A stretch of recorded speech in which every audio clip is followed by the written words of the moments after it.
Gang. Alright. This is Adrian McCoy, and I'll be presenting mild mental retardation today. I'll be speaking about the anatomy of the brain, and then we're going to do an impromptu case conceptualization on a 7-year-old male. We're going to speak on the symptoms that have caused concern. We're going to go over some of the signs and symptoms of mild retardation, the causes of the condition, and some of the treatment options and the prognosis. And then if the treatment is successful, we'll speak about the outcomes, and then I'll give you my biblical introduction. So the anatomy of the brain that is affected in mild mental retardation is the hippocampus, the frontal lobe, and the occipital lobe. With a lot of learning disabilities, the occipital lobe is affected because it's like visual concentration. So if a teacher is writing on a board, they're going to have a hard time following what's going on. With the frontal lobe, that governs our decision making. So if you have mild mental retardation, you become more impulsive. You don't necessarily think about cause and effect. So if you see a want, you're going to go get it. Like there's no stopping it. And then with the hippocampus, it governs your memory. So a lot of times the interest of a person who has mild mental retardation doesn't go hand in hand with what's going on in the classroom. So they tend to forget information that is given to them. With our 7-year-old male, he's been acting out in the class. He's basically been electing not to do his assignments. He exhibits a lot of frustration and outbursts.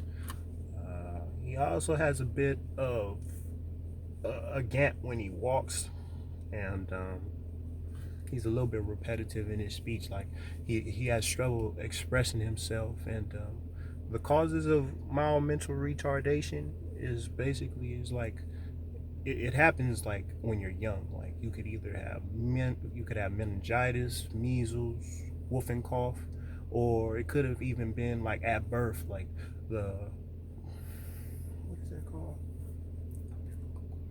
The umbilical cord could have been around their neck, and that it could have cut off air just for maybe a brief moment. But that brief moment, cutting oxygen off to the brain, it kills cells.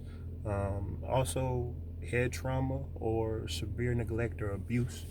There are medications like risperidone or proserpine, but with those medications, sometimes they create high lithium levels, so they have to get a lot of blood testing like every 6 months to a year in order to protect their livers. Occupational therapies provided, speech therapy, physical therapy, those are all to basically have them function normally, like in society, just with movement, talking, just regular things.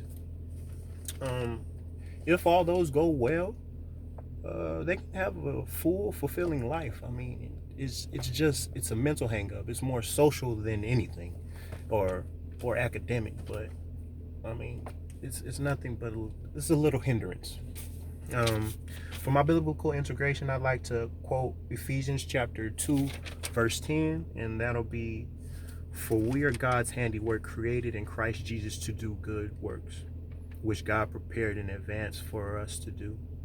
And it just gives a testament to everybody has a purpose. And as a therapist or a clinician, you should come from an empathetic point of view to where you can help nurture a person so they can meet their full potential. It's all about authenticity, and each one teach one. And that's basically what I have.